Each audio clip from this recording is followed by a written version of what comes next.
Well, I want to give a warm welcome to Bishop Larry Silva, the head of the Catholic Church here in Honolulu, Hawaii. Thank you so much for joining us today, Bishop. Aloha, thank you for having me. And good news for the churches across the country that they are able to reopen. And here on Oahu, it started today. What's some news from your end? Yes, well, we are preparing for this. We are officially reopening not this weekend, but next weekend, because we want to be sure that, the parishes are ready for their social distancing procedures, that they have the cleaning and sanitation supplies ready and the team ready to go and trained of how to do that. So uh, we're working on that this week. And so we will be officially open for public masses next the Sunday, the last weekend of May, which will be Pentecost Sunday for us in the Catholic Church and the Christian Church. And as we know, it's been going on, you've still offered the services virtually online. Are you going Yes, to continue that?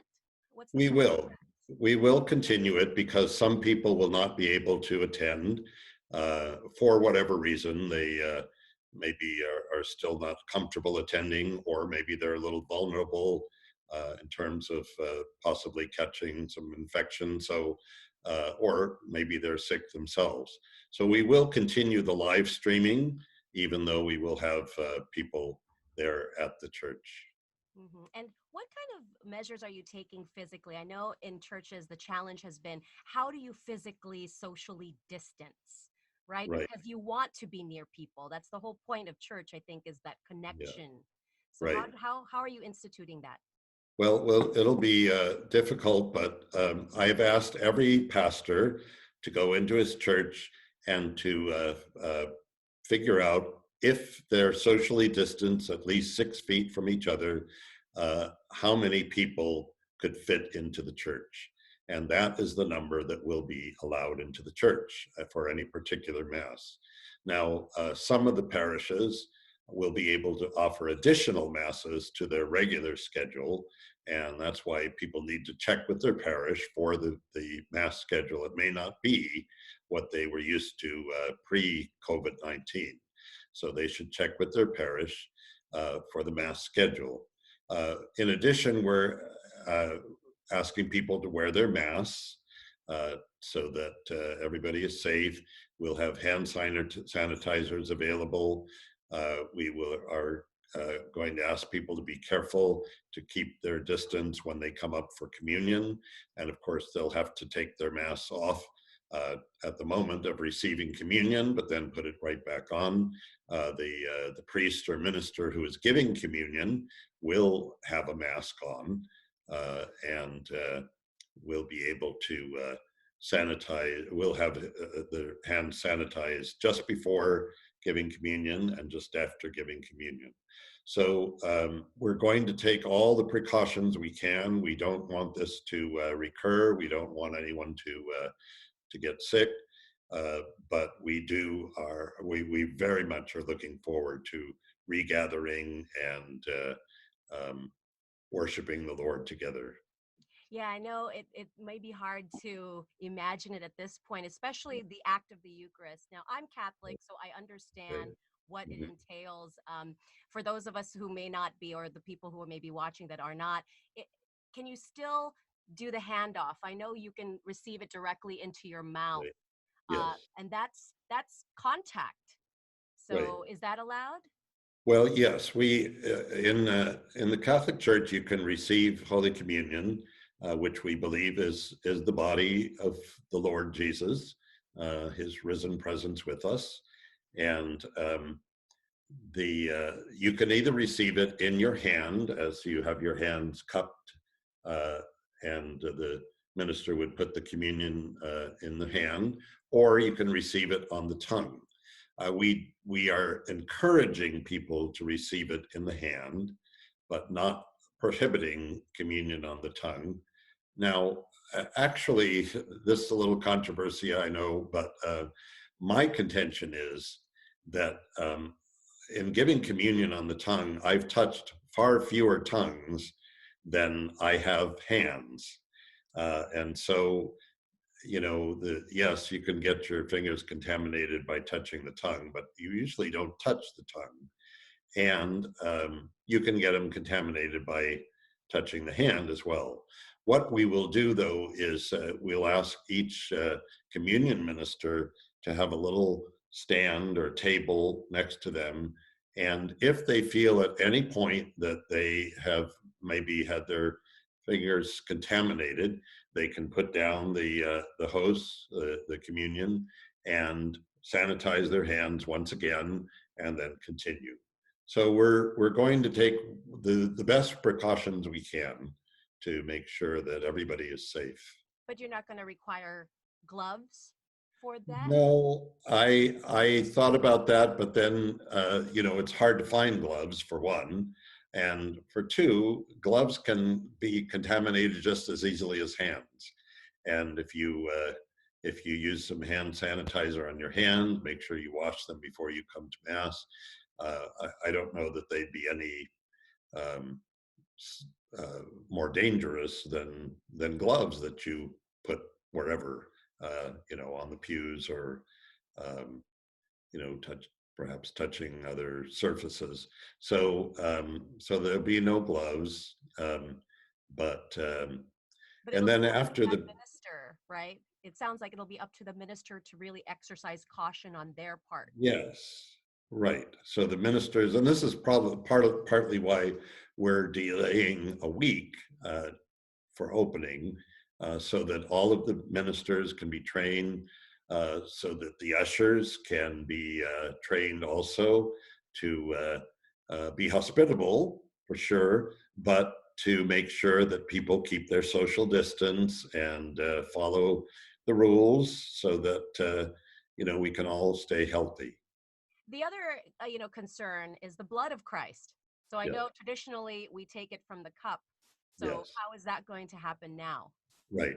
Well, that will be suspended for now. So only the priest at the altar will receive the blood of Christ.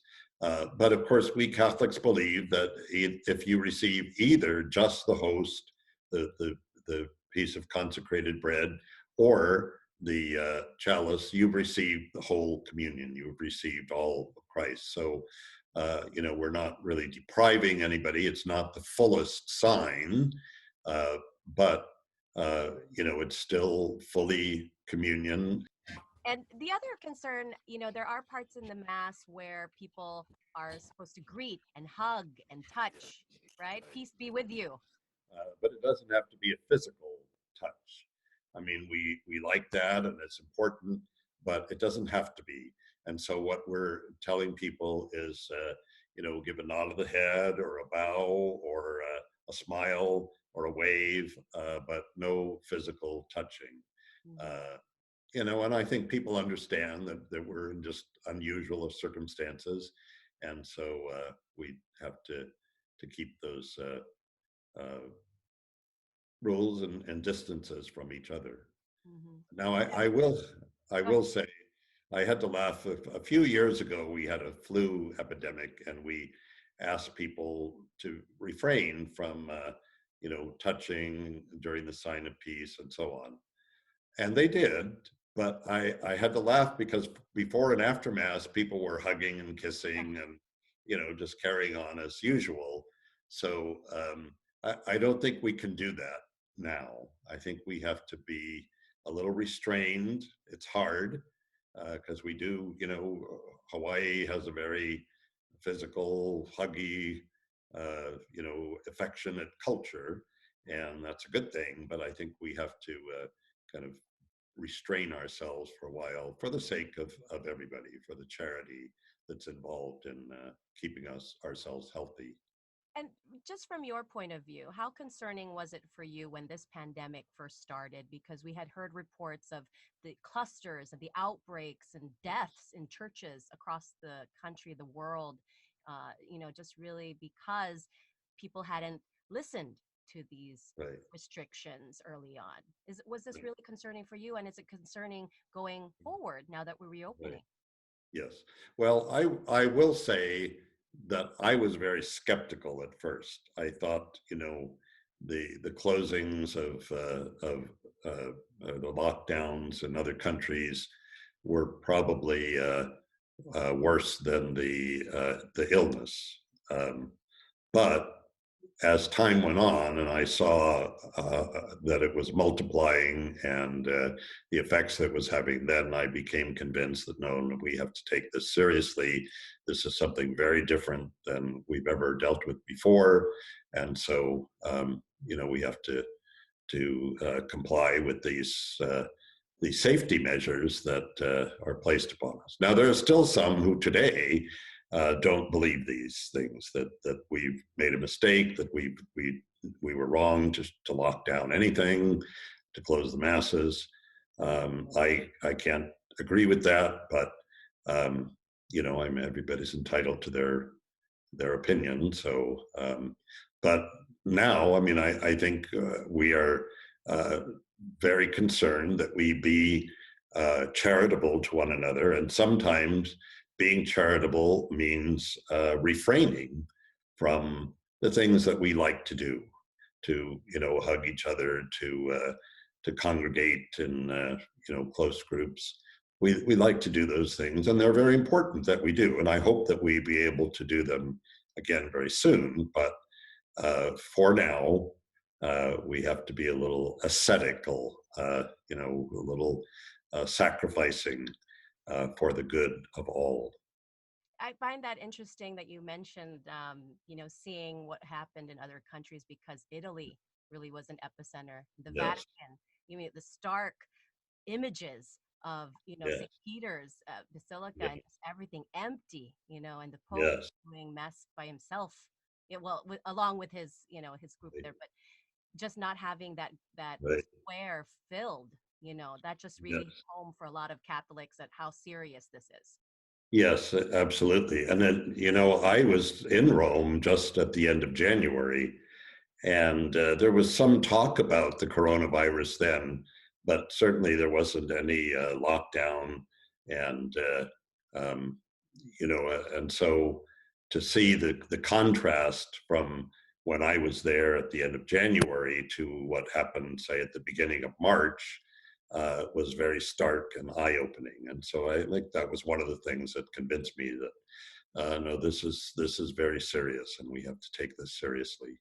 Yeah, I just wanted to give our viewers a chance to ask you questions as well, Okay. Bishop Silva. We Yeah. had someone here write in. How do you feel about cars driving in with masses? Have you been doing that? Has any of the parishes been doing that? No, we have not. About a week or two ago, Mayor Caldwell uh, gave permission for drive-in services, but the restriction was that you couldn't take anything to the car or really get out of the car except to go to the restroom. Well, for us Catholics, that would preclude taking communion to people. And so I just said that there was no real point to our doing that. You might as well be comfortable in your home rather than run your engine in the car, or be uncomfortable in the car, in a hot car, um, when you can't receive communion anyway. So I think that is the important thing. So we never really did go in that direction of the um, Services. drive-in masses. Mhm. Yeah. And what about fellowship? I know after Mass, people like to Yes. congregate, have Yes. refreshments. Yes. They How do. will that work? Well, we are discouraging that at this time, because it just, once people get started, you can tell them to keep your distance, but then they forget, and then they start drawing closer and closer, and and naturally, it's something that we all love to do, we all enjoy, but as I say, we just have to be a little self-sacrificing and self-restraining at this point because of this pandemic, so that we uh, don't have to close down the churches again, or close down our economy even more than we already have. And if, just the worst case scenario, if something were to happen and someone were to get sick, is there a plan in place for, for your congregation, for everyone actually? How will they respond? Well, yes, I mean, of course, it will depend on what it happens. We will try to make sure that we tell people who were close to that sick person that they were, and we will try to perhaps, curtail some of the liturgies, or maybe have more social distancing um, than just the 6 feet. So, we will try to deal with it as reasonably as we can under the circumstances. And a big part of the Catholic faith is all of the different sacraments and Yes, the baptisms and the right. christenings and the marriages, Yeah, weddings. How are you going to do these going forward? I know you mentioned next weekend you will have yeah. one. Yes, so I will be baptizing two adults and giving them confirmation and First Communion at the Cathedral of Our Lady of Peace. I'm not sure exactly the time I'm doing it yet. We're still negotiating about that. But once again, we have to do social distancing. We have to let these folks who are receiving these sacraments that they can only invite so many people, uh, and then the rest of their family and friends can watch it live streamed, and then we will.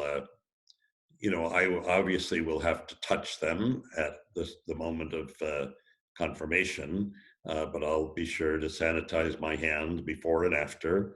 And at the moment of baptism, we'll be sure that fresh water is poured on each one, that we won't, use the recycled water that was poured over one person over the next person, so that the water is not doesn't have the possibility of contamination.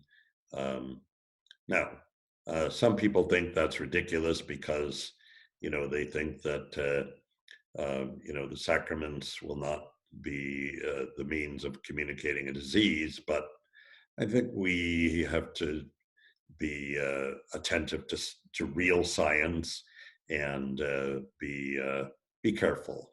So we will take, we'll do what we need to do, but we will take whatever precautions we can so that we're not transmitting the disease.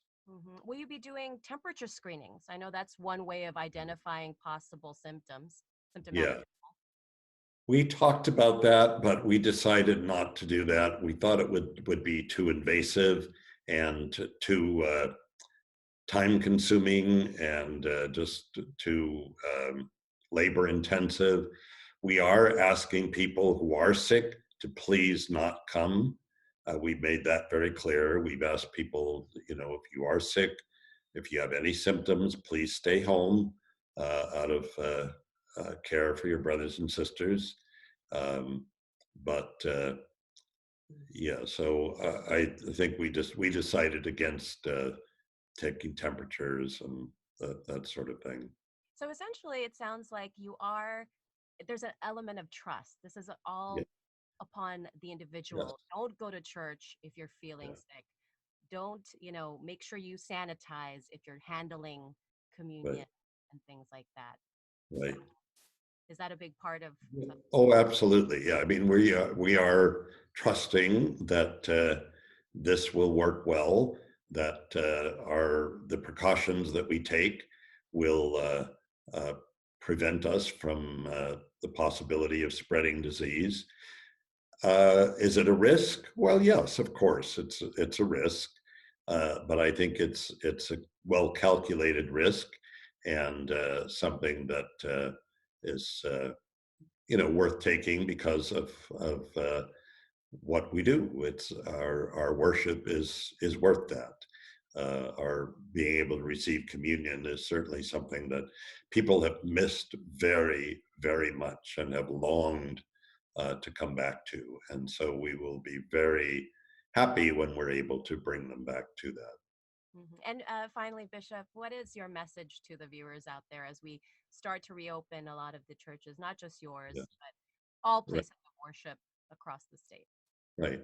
I think that the message is that the Lord is always with us, that God has never abandoned us, that the church may have been physically closed, but the church thrives.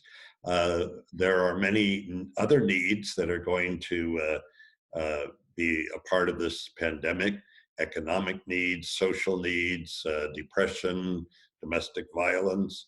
And I think we, as members of the church and of society in general, need to be attentive to our neighbors, our brothers and sisters, to ourselves, first of all, so that we don't let our friends get out of hand, do things that they might regret later, help them through crises, whether those be economic crises or emotional or spiritual crises. I think we are all in this together, and our communion with one another is going to be what will help us to be well as a culture, as a society. And I'm glad you mentioned that because so many people are suffering right Yeah, now with unemployment and yeah, depression. And like you said, just a lot of right, personal issues that they right, can't have an outlet for. And right. church happens to be a good Yes. outlet for many. Right. And I will say that our social service agencies, our Office for Social Ministry in the diocese, Hope Services on the Big Island, Catholic Charities Hawaii, they have done an outstanding job.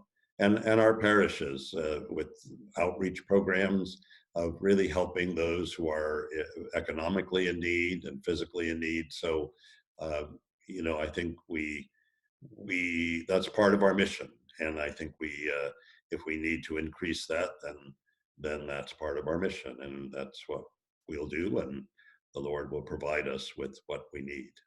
Well, thank you so much for joining us Okay. today and sharing Well, thank all of this you. positive message as we head into this new week. Appreciate you, Bishop Okay. Silva. Thank you very much, and God bless you. God bless Take you as care. well. Bye. And don't go away. Good morning, Hawaii. We'll be right back.